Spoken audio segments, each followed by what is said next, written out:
Hello, everybody. My name is Nathan Thomas, and I'm super excited to be interviewing JT Madicus about his huge film production, Final Diagnosis. Now, to give people a bit of context, this film has just been screened for a private audience here in Poznan, including the cast and the crew. It is a full-length feature production.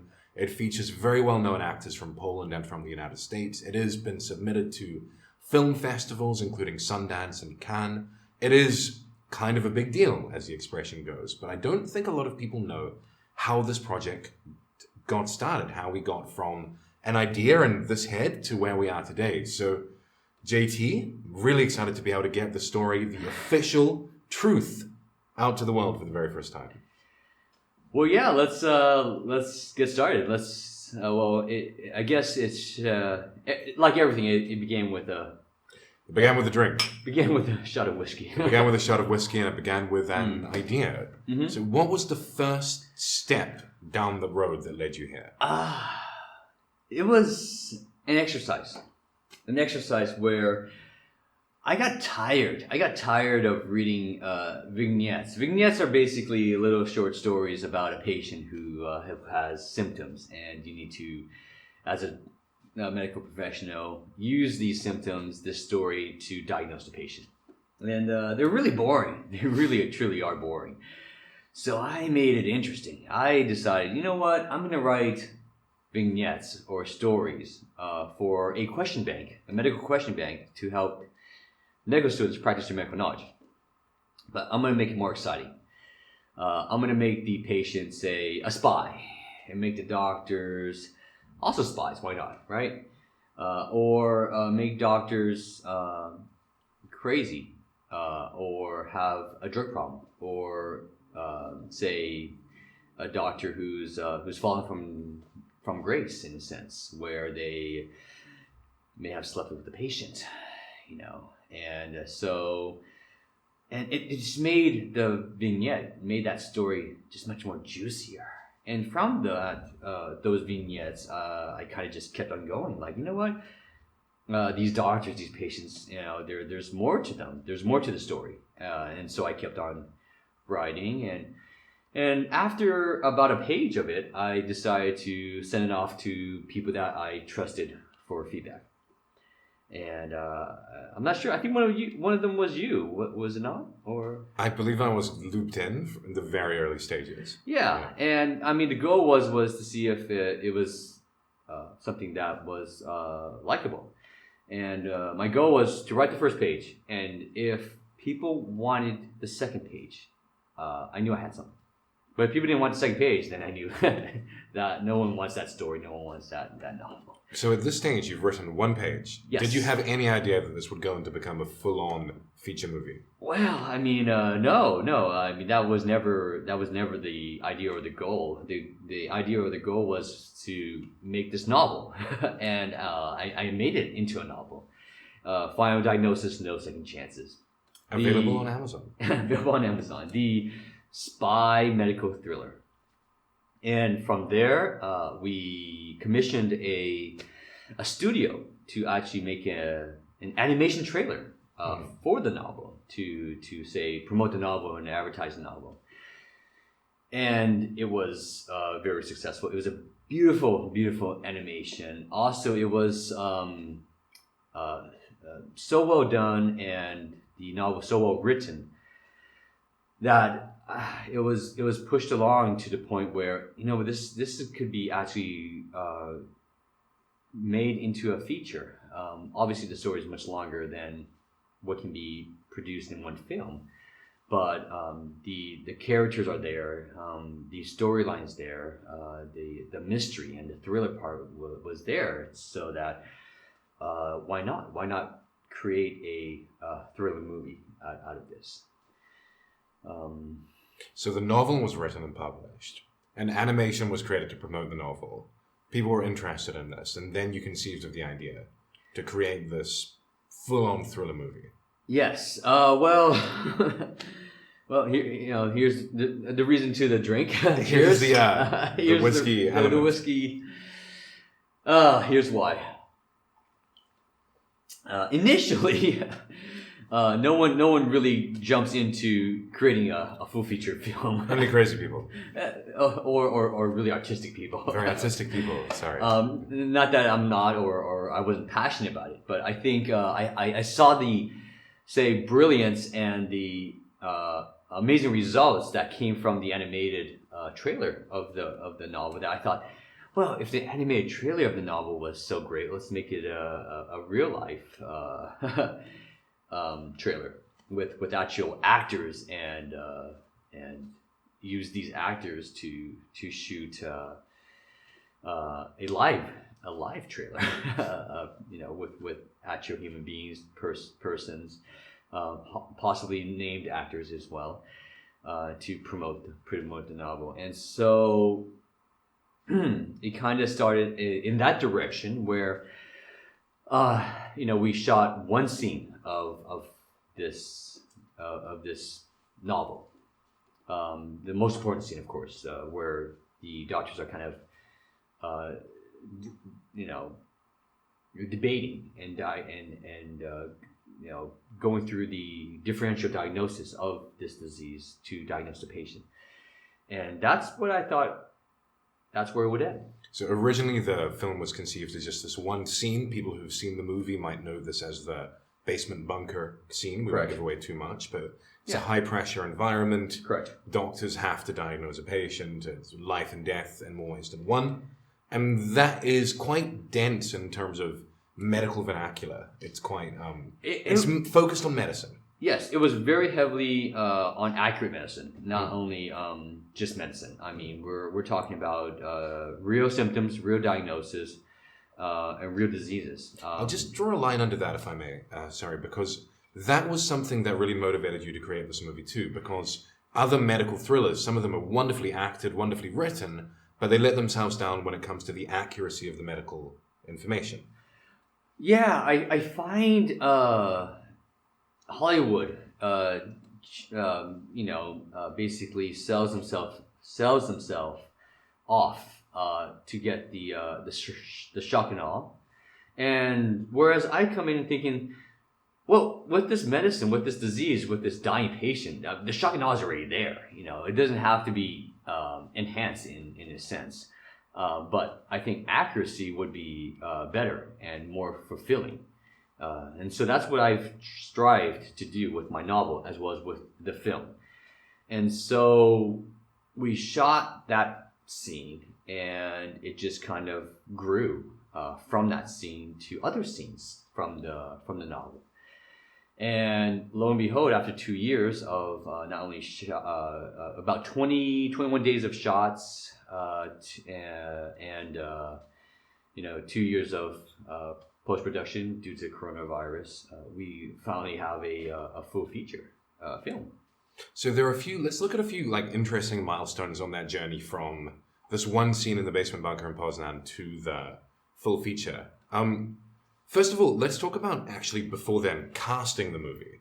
So you have these wonderfully talented actors. I'm thinking Ilona Janus, who many people in Poland are familiar with, Paweł Sarkowski, who was in Game of Thrones, Daniel Mavrov, who, in my opinion, absolutely nailed it as the main character, the troubled, complex Dr. Sang. You did an initial round of casting in Poznan, I believe. We did 2 rounds of casting. One round of casting was done in Europe, in Poznan, to be exact. And one round of casting was done in Beverly Hills, LA, to be exact. And the initial round of casting was obviously for the truly main characters that were to be doctors and whatnot, because I studied medicine, so this is what I needed from these actors, and so to be honest, everyone says you write what you know, and I know medicine. I study medicine. I'm also the patient. In the story. I was unfortunate to also have illnesses.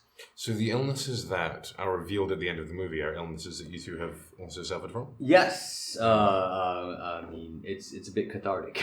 Okay.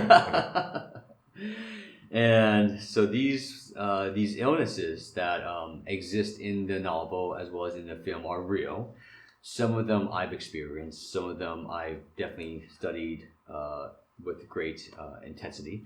And some of them I know through friends or relatives that have had these illnesses. So these are all real illnesses. These are all real symptoms, real diagnosis.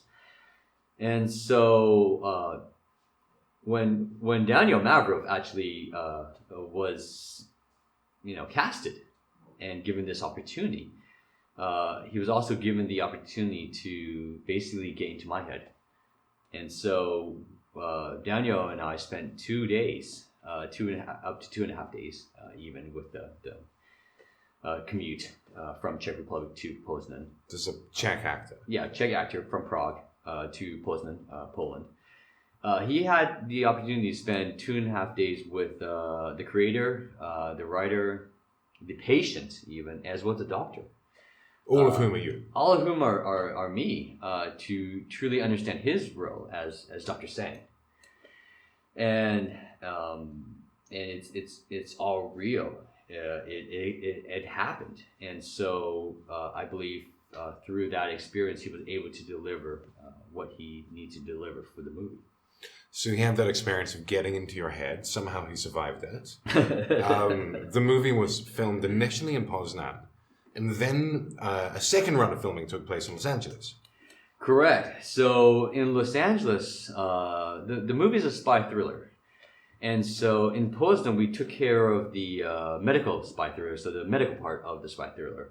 And in LA, we definitely took care of the spy part of this movie. We have agents, we have directors, we have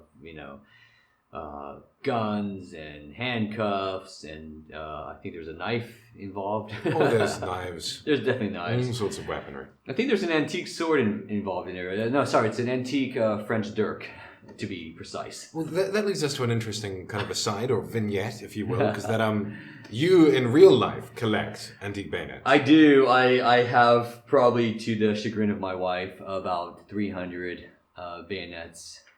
And about 500 sharp-edged weapons.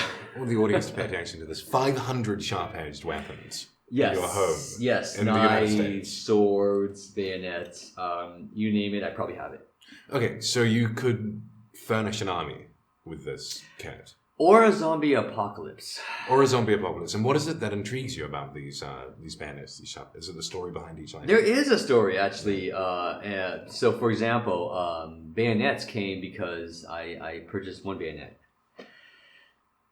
A rare, amazing, beautiful Dutch bayonet.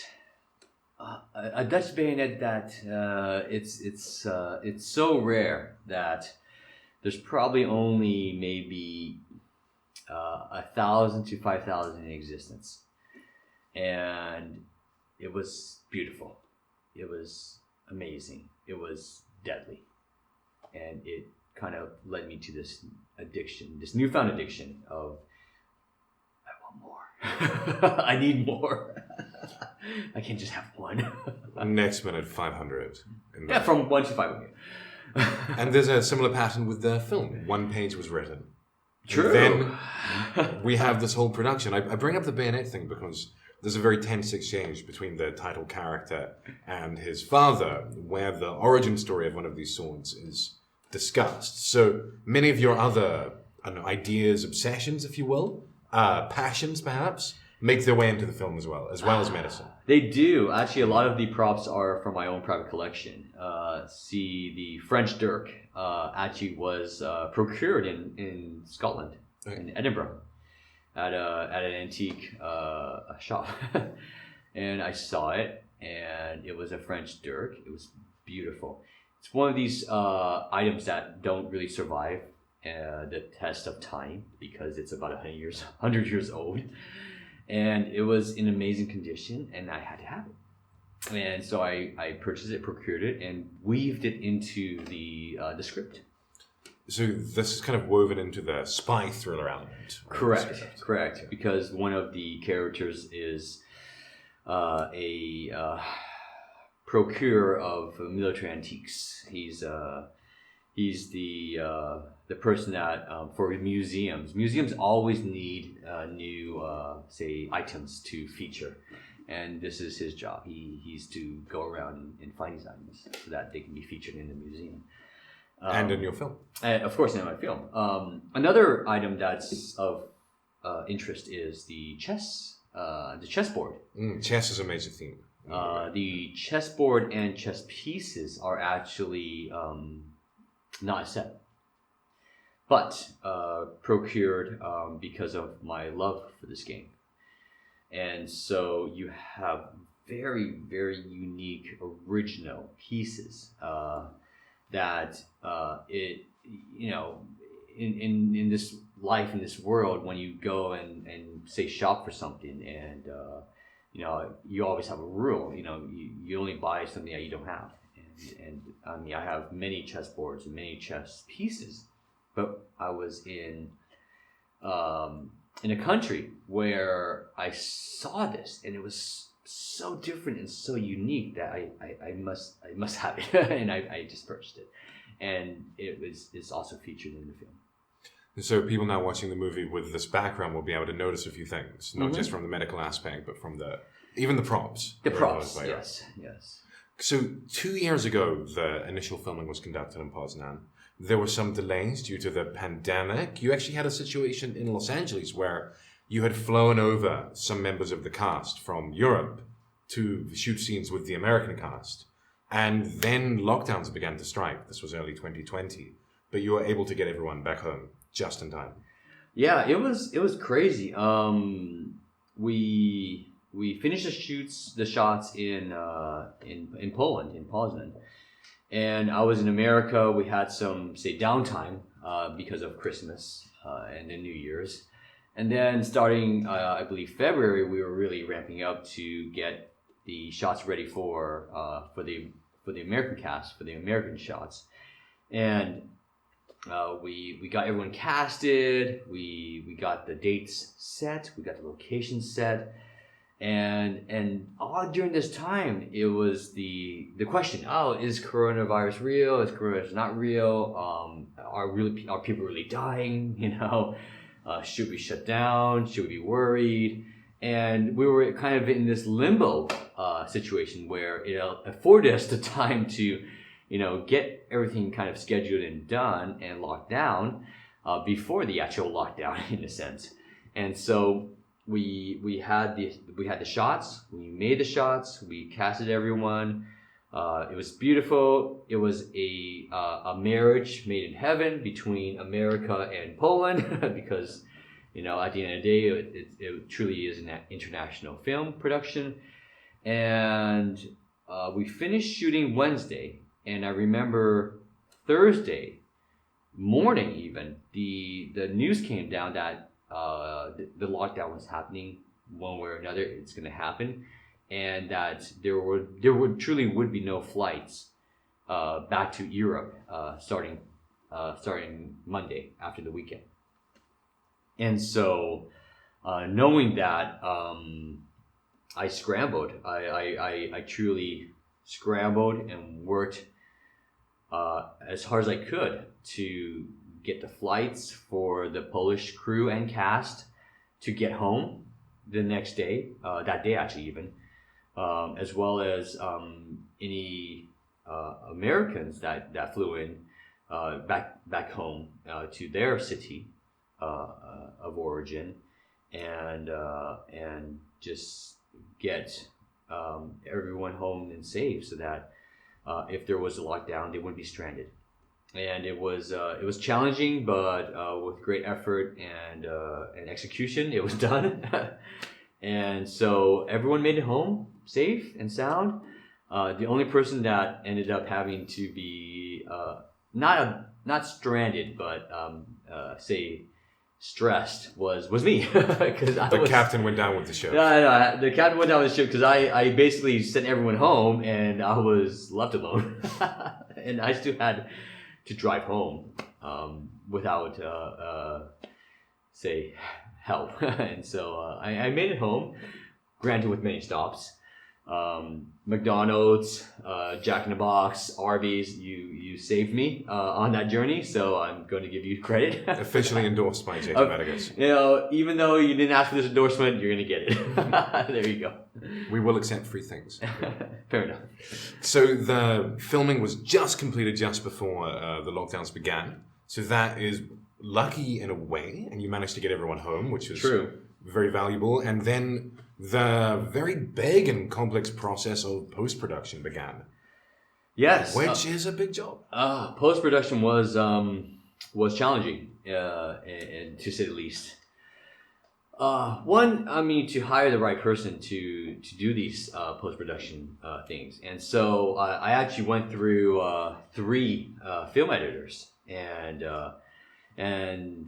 the the 3 film editors had basically amazing input into the film, and I don't regret it one bit. It was expensive, but I don't regret it one bit because we all have a different eye, and so I got 3 different perspectives. Well, 4 including me, and so we were able to really piece together all the scenes in such a very compelling and beautiful cinematic way for this full feature, and my first full feature, to be exact, my debut feature. And so I'm very excited, grateful for all the film editors on this project.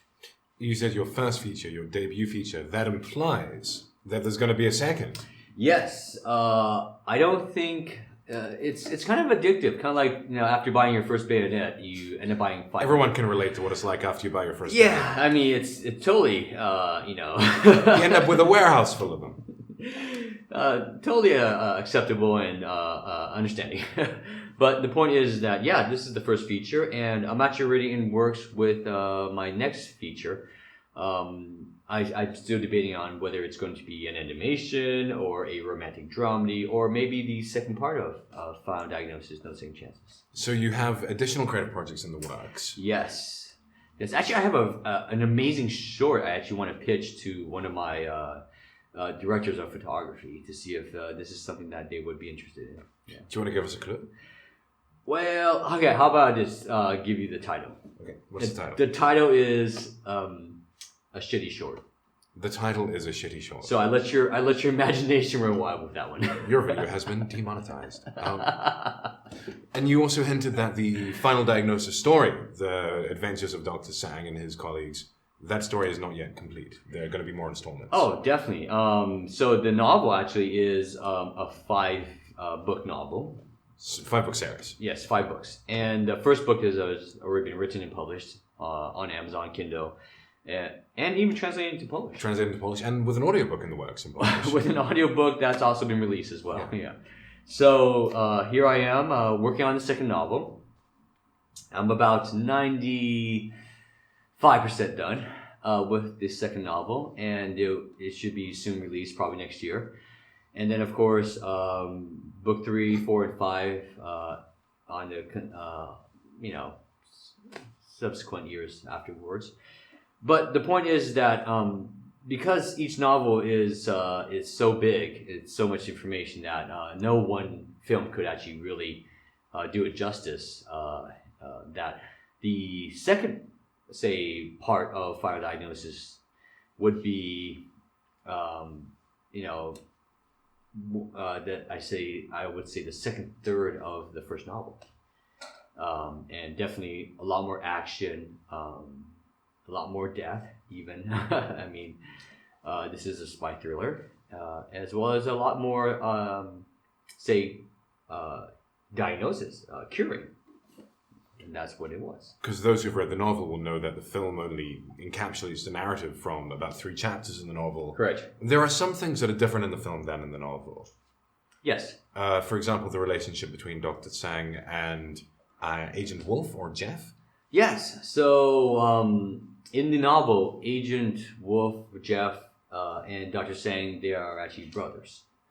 But in the film, to make it more interesting and juicier, there's Dr. Sang is the son of Jeff, or Agent Wolf, and I find this more interesting because as brothers we have obviously animosity and arguments and issues, but the father-son dynamic has always been more interesting in my opinion, where there's definitely room for more interesting backstories as father, because then, well, what about the mother? So I know people have been anxiously awaiting news as to when they can see the film for themselves. A select few have been there for the private screening, but most of the world is still awaiting their chance. So do you have any clues or any hints as to when that will take place? I mean, it's hard to say. I mean, we were thinking initially May 2021, but the coronavirus came into play, and or was it May 2020? I can't remember what it was, but there was just the coronavirus. There was so many delays finding the right film editor to collaborate and work with all the other film editors, and including me, of course. And there's special effects, sound correction, color correction, that I would love to say that this will be released beginning of the next year. The goal was actually to be released the end of this year, but so I'm thinking, you know what, to be honest, let's say earliest March of 2022. Have patience, it's going to be worth the wait. It is, because we will not release something that would disappoint. I promise you that.